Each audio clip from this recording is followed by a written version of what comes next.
TYM에 제가 그 공장 350명 정도 그 예수 믿지 않는 불신자들과 함께 예배를 나눌 때 불자였던 공장장님은 늘 저한테 호의적이었어요. 그리고 그분은 저한테 참 잘하셨어요. 그래서 그분이 어느 날 저에게 이렇게 칭찬하셨어요. 목사님을 뵈니 부처님의 얼굴을 뵙는 것 같습니다. 처음에는 의아했어요. 그리고 좀 당황스럽기도 했어요. 목사한테 부처라고 말하는 게. 근데 가만히 생각하면 그분이 할 수 있는 최고의 칭찬이 제 얼굴 볼 때마다 부처님 얼굴이 보인다는 거예요.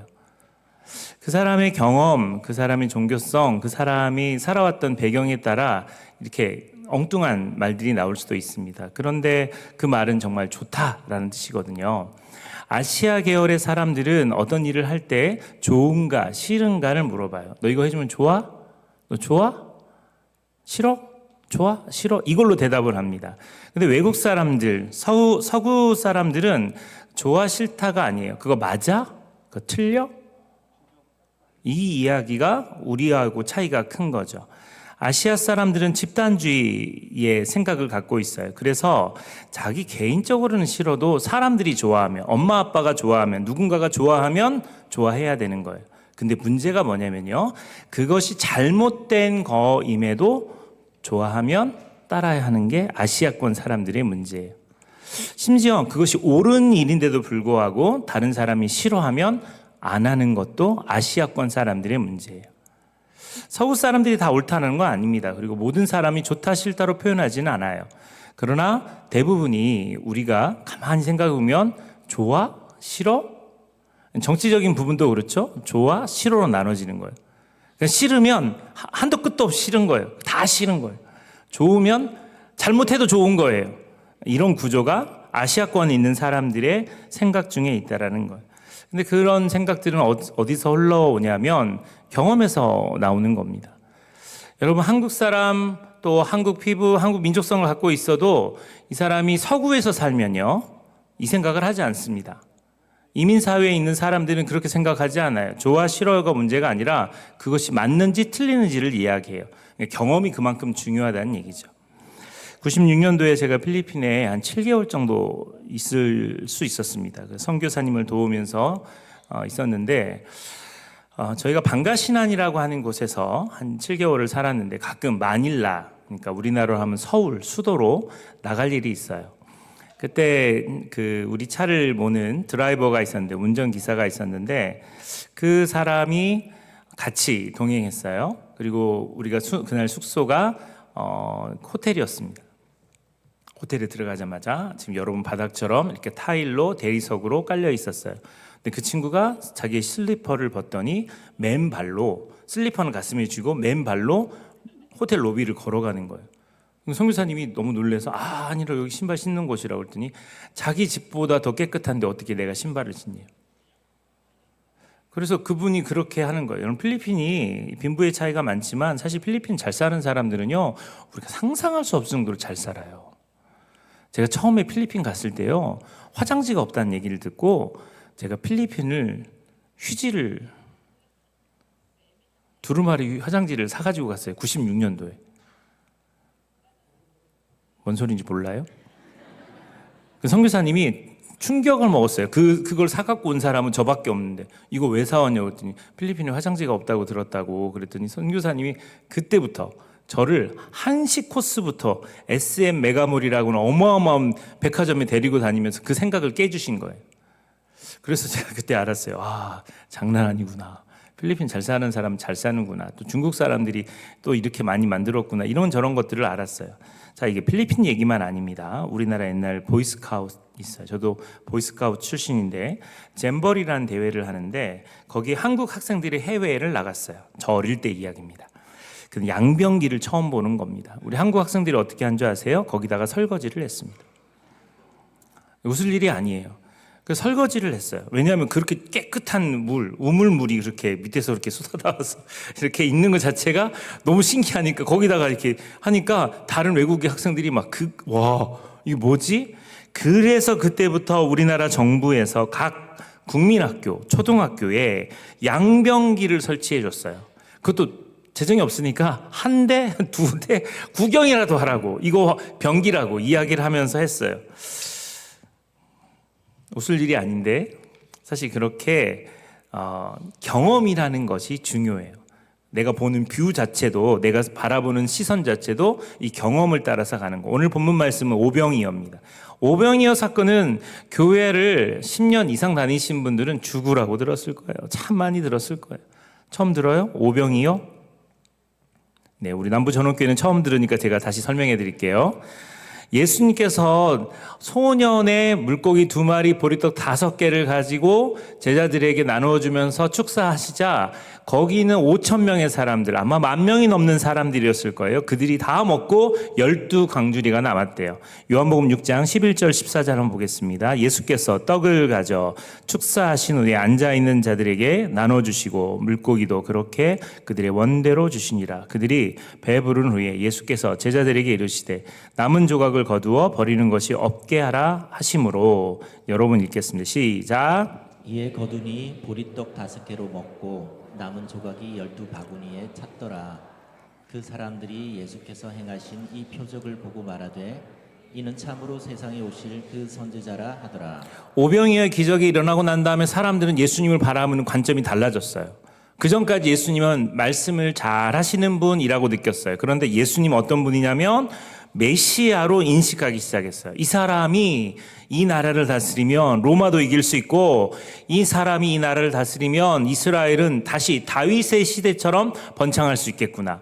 그리고 특별히 그 작은 음식을 가지고 이 모든 사람을 먹이는 기적은 구세주, 메시아가 아니면 나올 수 없다라고 생각을 한 거죠. 근데 같은 본문, 이 같은 내용이 담긴 마태복음 14장 13절 21절에는 예수님 5,000명을 먹이시는 기적을 행하시면서 예수님의 신성, 능력, 그리고 예수님이 공급하시는 분, 필요를 따라 하나님이 채우시는 분, 이런 메시지를 그들이 받게 됐습니다. 마가복음 6장 30절 44절에도 동일한 기적이 있는데 그 기적을 통해서 예수님은 단순한 사람이 아니라 하나님의 아들이실 수도 있겠다라는 생각을 가졌어요. 그래서 오늘 요한복음 6장에 방금 우리가 읽었던 이 구절 밑에 부분에 보면 예수님이 그 떡을 주신 진짜 이유를 설명합니다. 우리가 성찬식 때 사용하는 말인데요. 내가 곧 생명의 떡이다. 예수님이 이 사람들에게 준 이유가 자신이 생명의 떡임을 알리기 위해서 주신 거예요. 그리고 46절에 너희 조상들은 광야에서 만나를 먹었어도 죽었거니와 이는 하늘에서 내려오는 떡이니 라고 자기를 소개하면서 만나와 생명의 떡을 연결시켜서 오병이어 사건을 하신 거예요. 이게 굉장히 중요합니다. 그럼 사람들이 갑자기 그때부터 예수님을 믿고 따르고 신뢰하고 예수님을 추앙하는 사람들이 많아져야 되는데 반대 현상이 일어납니다.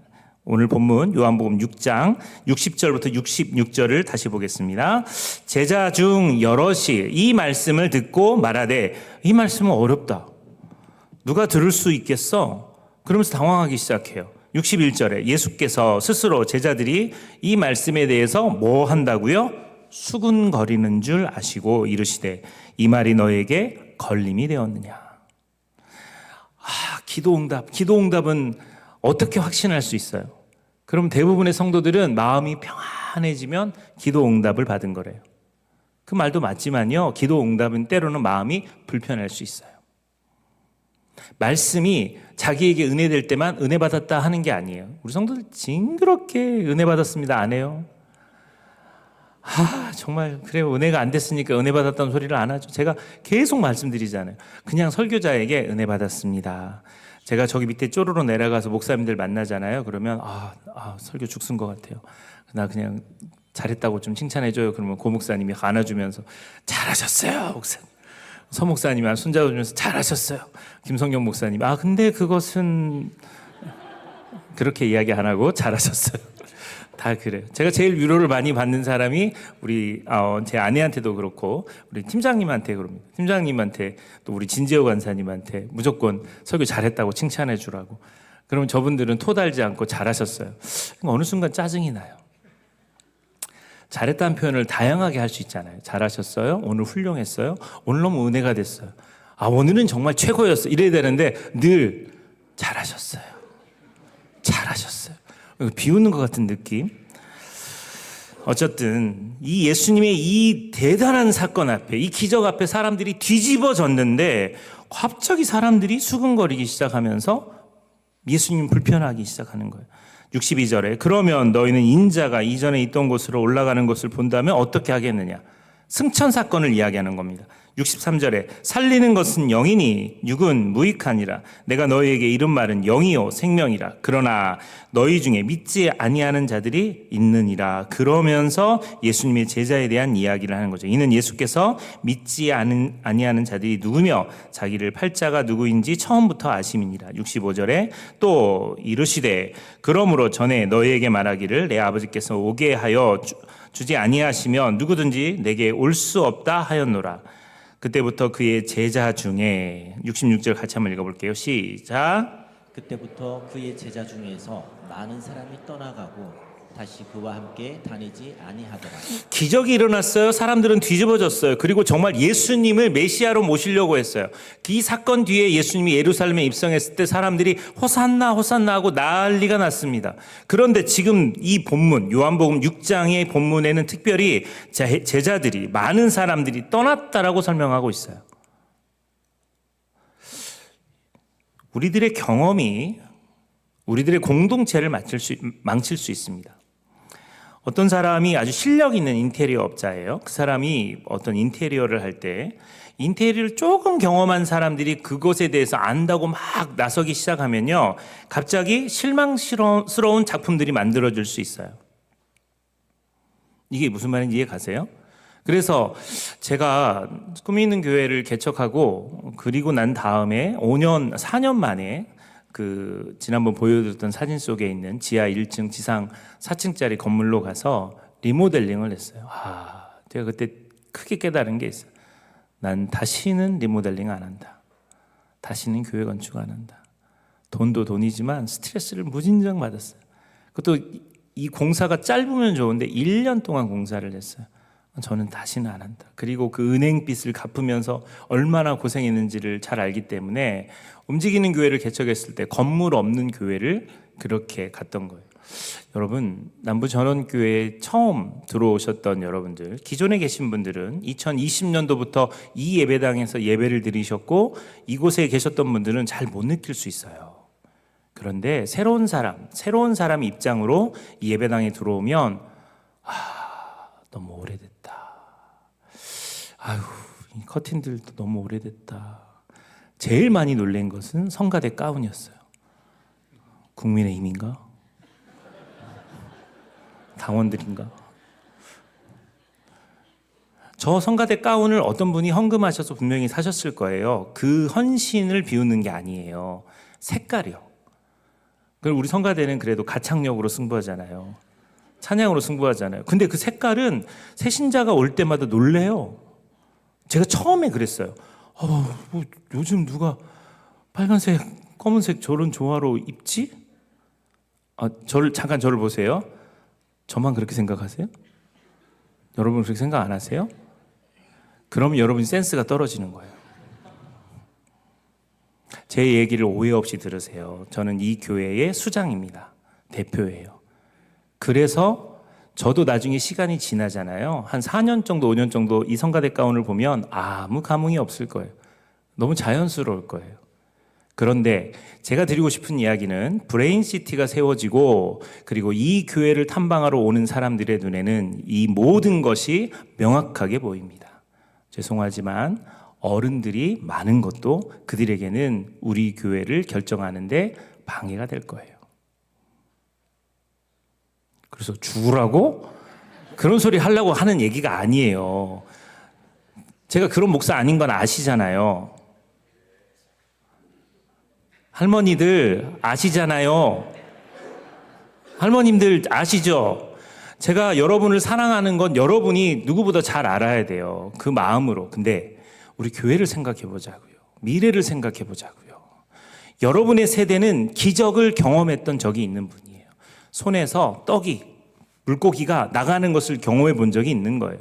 그러니까 어떤 권사님이 집 팔고 난 다음에 4천만 원을 교회에다 헌금하셨어요. 헌금 설교 아니에요. 근데 잘 들어보세요. 4천만 원 헌금하는 거 쉬워요, 어려워요? 어려워요. 진짜 어려워요. 제가 여기 와가지고 설교하고 난 다음에 어떤 권사님이 1,000,000원을 헌금하셨어요. 왜 자꾸 아멘 해요? 아멘 하지 말고 들어보세요. 이게 진짜 어렵다고요. 진짜 쉬운 게 아니에요. 어려워요. 근데 그분은 왜 그 일을 했을까요? 그거 하나님께 드리면 하나님이 채우신다는 걸 분명하게 아니까 그게 가능해요. 믿음이 없는 사람은 그런 거 안 합니다. 못 합니다. 돈 10,000원짜리 하나 나오는 것도 10,000원짜리 하려고 헌금을 뺐는데 5,000원, 50,000원짜리예요. 주님 이건 아닌 것 같아요. 어딨지? 아이고 다음 주에 할게요. 20,000원. 이게 사실 우리들의 수준이거든요. 근데 기적을 경험한 자는 확실하게 어떤 일이 벌어져도 달라지는 것을 느낄 수 있어요. 이 어린아이를 생각해 보세요. 도시락을 애가 막 예수님께 드리고 싶어서 드렸을까요? 우리 교회요, 주일학교 아이들 간식이 진짜 잘 나와요. 특히 떡볶이, 닭 튀겨서 나오는 거. 간식이 기가 막히게 나옵니다. 그럼 제가 여기서 2부 예배 설교를 하고 내려가면서 국수 드시는 여러분에게 인사할 때 저는 배고픈 상태예요. 그럼 제 눈에는 국수도 맛있어 보이지만 아이들의 간식이 눈에 들어와요. 저거 먹으면 좀 당이 좀 채워질 것 같은데. 그래서 제가 와, 떡볶이 맛있겠다. 이 말은 해석하면 하나만 주라. 애들 중에 목사님 하고 주는 애가 단 한 놈도 없어요. 애들은 본능적으로 그걸 받아가지고 이렇게 가요. 근데 제가 그렇게 이야기하면 부모는 목사님 드시고 싶어요. 드세요. 그러면 제가 거기서 와 먹으면 이상하잖아요. 괜찮아요. 그 괜찮다는 얘기가 아니에요. 목양실로 가져다 주세요. 아무도 눈치채지 않아요. 그냥 자기들끼리 먹고 끝나요. 주일학교는 각 주일학교 부서 없지만 우리 교육자들은 전달해서 간식이 나올 때는 목양실에다 일단 해서 제가 기미를 해보고 문제가 있는지 없는지를 확인한 다음에 아이들에게 주도록 그렇게 했으면 좋겠어요.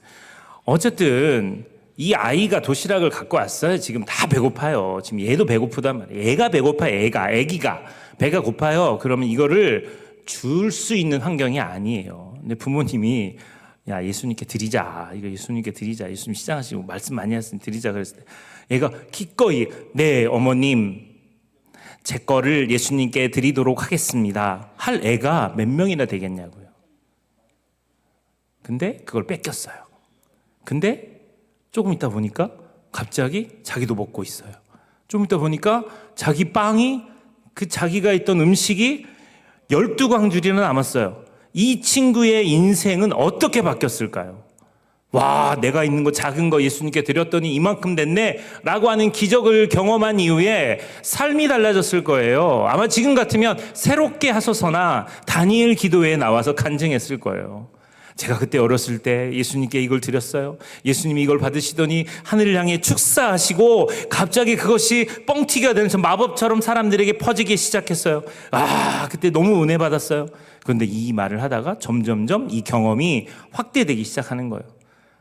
제가 기도하다가 예수님께 은혜를 받아서 그것을 갖다 드렸어요. 그랬더니 예수님 축사하실 때 제가 예수님 옷자락을 잡고 있었거든요.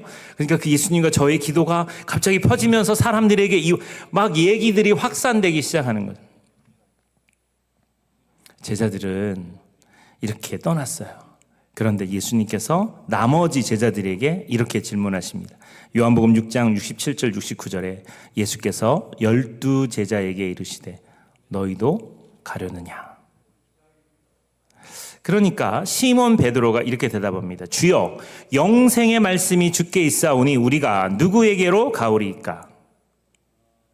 베드로나 제자들은 빵과 그 기적에 초점이 맞춰 있는 게 아니에요.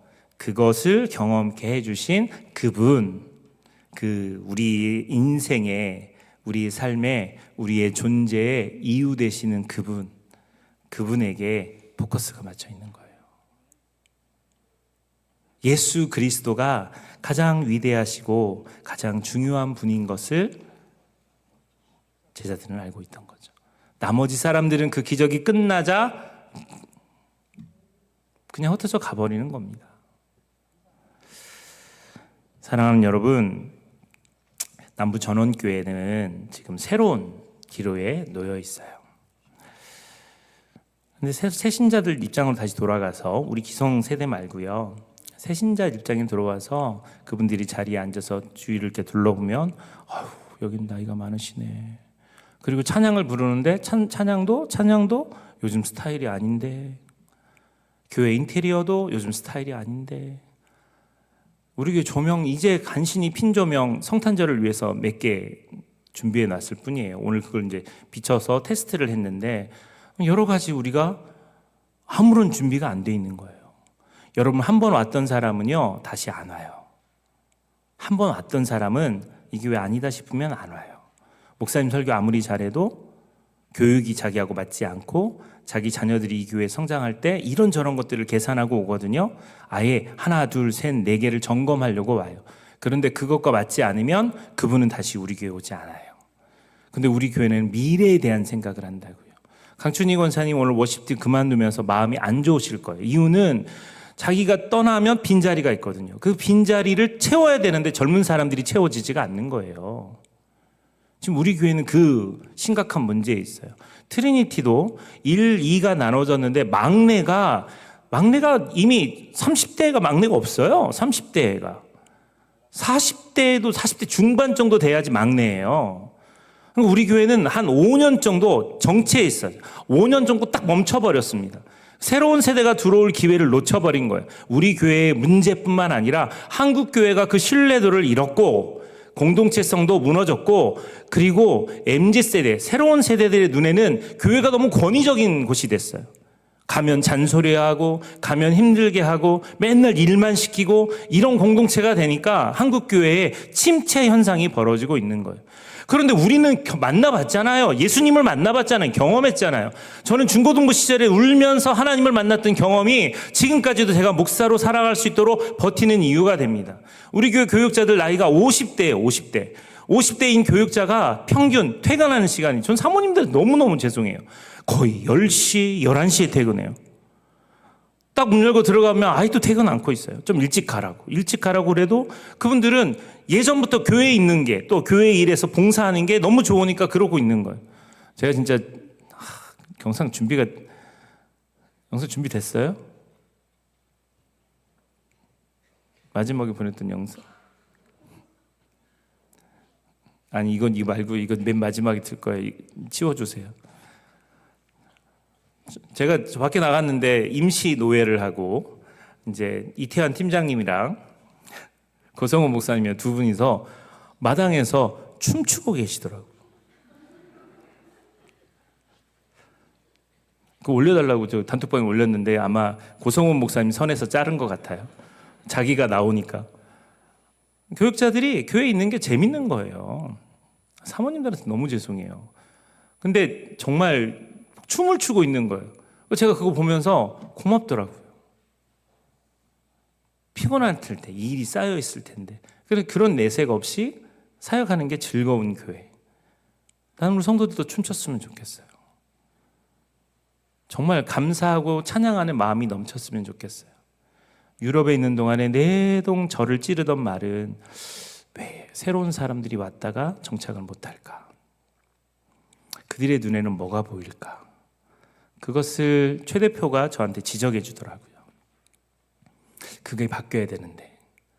앞에서 찬양을 하는 사람들이요, 찬양을 막 하는데 그게 어른들에게는 어려울 수 있어요. 그러니까 어른들 세대에 맞추는 거예요. 그러면 찬양도 설교도 그다음에 교회 분위기도 다 거기에 맞춰야 되는 거예요. 그래서 저는 내년부터는 일부 예배 때는 전통 스타일의 예배를 드렸으면 좋겠다는 생각이 들어요. 사도신경부터 쭉 내려가는 전통 스타일의 예배. 여러분들이 익숙한 예배를 드리고 2부 예배 때, 11시 예배 때는 좀 역동적인 예배를 드리면 어떨까? 이 고민을 합니다.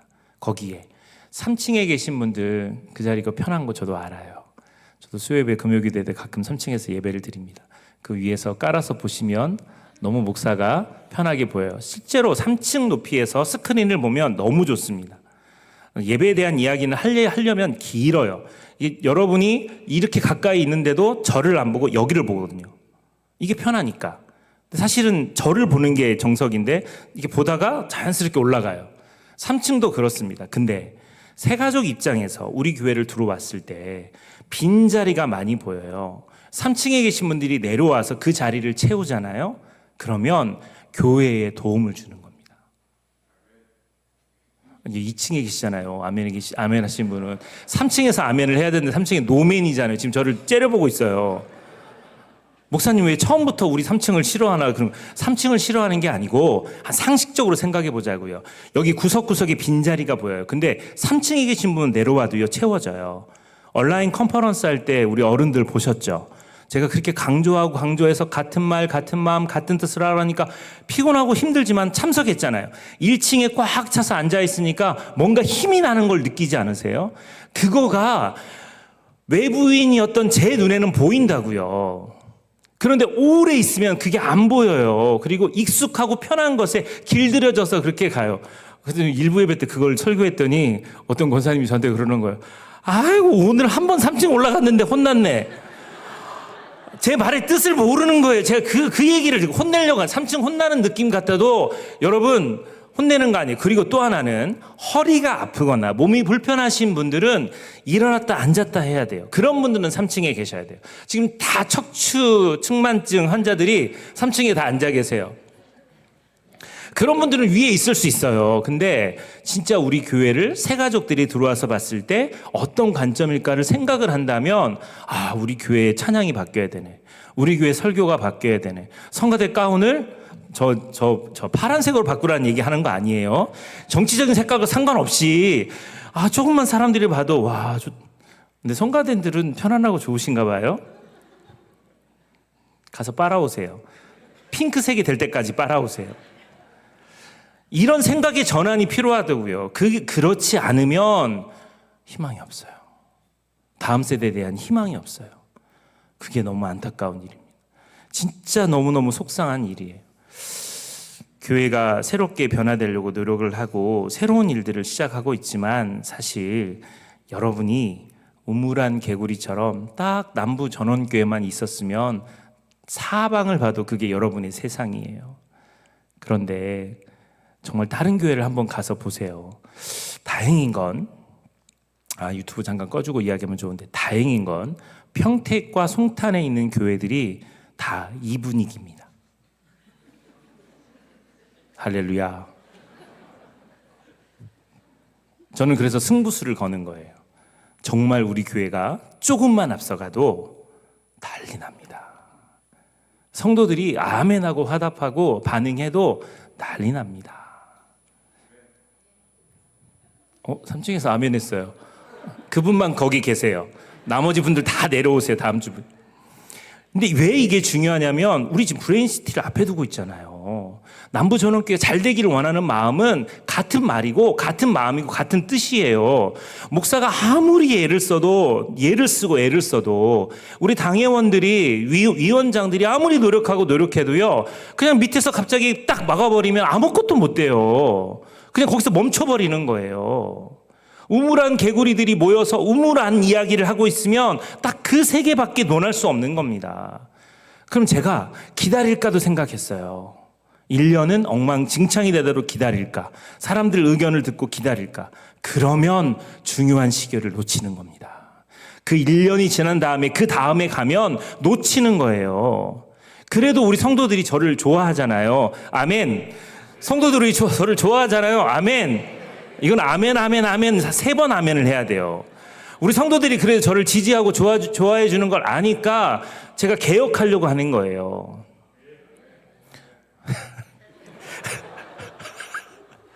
왜 아멘 3번 안 해요?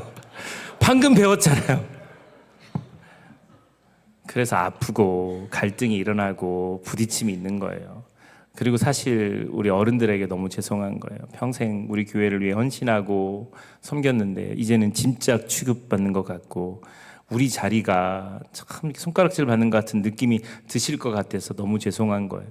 그런데 그렇지 않아요. 어른들의 마음은 사실 교회가 잘 되길 바라는 마음이에요.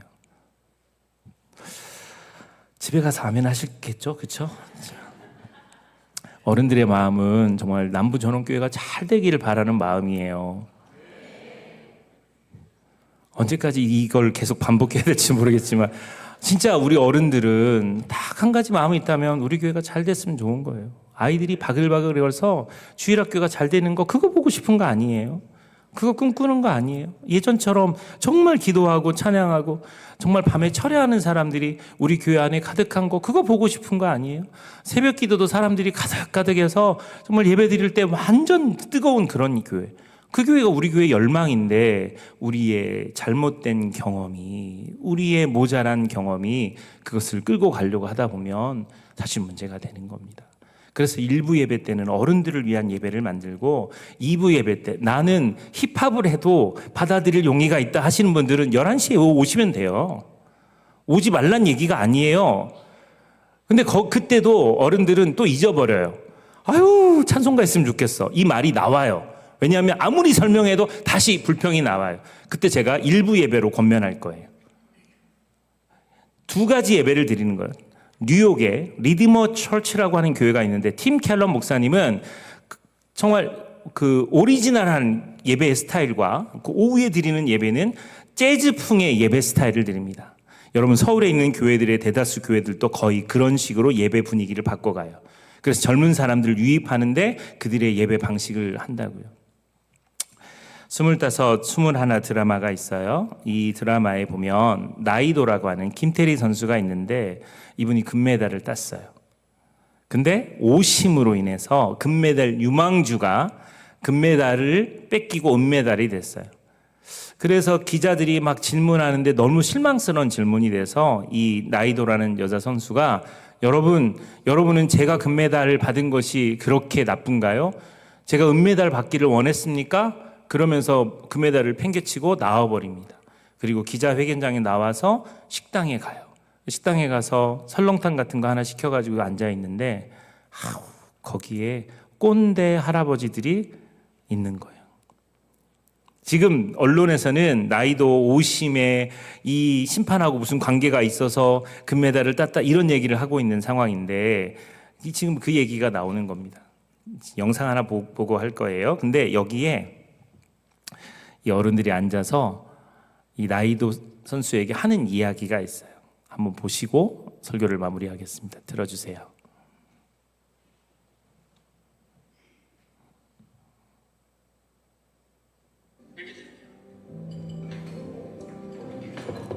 맛있게 드세요.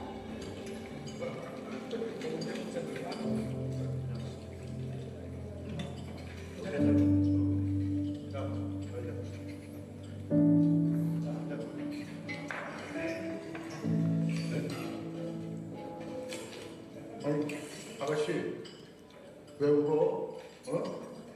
무슨 일 있어? 아니야? 무슨 일인지는 모르지만은 자 여기 소주 한 잔 받고 다 털어버려. 괜찮아요. 학생이에요. 고등학생이에요. 아 학생이냐? 에? 저 뭐냐? 응? 저 어제 나이도 선수? 나이도? 맞네. 아니, 어제 펜싱? 아이고, 세상에. 마음고생이 얼마나 많았어. 살다 보니 별일이 다 있지. 큰일 치렀네. 큰일 치렀어. 자, 여기 한 잔 받아. 응? 저 학생이라잖아. 나 학생 때는 술을 짱으로다가 먹었는데. 나이도 선수 어제 경기 아주 멋졌어. 금메달 축하해. 아유, 거기까지 가느라고 얼마나 힘들었어 그래. 남몰래 그냥 얼마나 많이 울고 얼마나 아팠겠어. 아유, 고생 많았고 앞으로도 우리 한국 펜싱 잘 부탁해. 왜 울리고 그래? 야 형제 여기 이태원에 사이다 한 병 마저 네가 쏘는 거야. 이 영상에 나오는 이 장면과 제 상황이 비슷하다는 생각이 좀 들었어요. 제가 지난주에 제 머리 빠진 사진도 보여주고 설교도 했어요. 정말 많은 분들이 제 손을 잡고 저를 위로하셨어요. 문자로, 카톡으로 저를 위로하셨어요. 사실 우리 남부 전원교회는 저에게 이렇게 말씀해주는 어른이 많아요. 마음고생이 얼마나 많아요. 살다 보니까 별일이 다 있죠. 큰일 치렀어요. 남들 몰래 얼마나 많이 힘들고 얼마나 많이 아팠어요. 고생 많았고 앞으로도 우리 교회를 잘 부탁드려요. 여러분의 마음속에 있는 메시지는 사실 이와 같다고 저는 확신하고 믿습니다. 교회가 그 방향을 향해 나가려고 하는데 괜찮아요. 뭐 핸드폰 올릴 수 있죠. 그 방향을 향해 나가려고 하는데 사실 자신들의 경험이 좋아요, 싫어요로 나눠지는 거예요. 그것이 옳은가 틀린가가 아니라 내 마음에 좋은가 싫은가로 나누어져서 마음이 분열되는 거예요.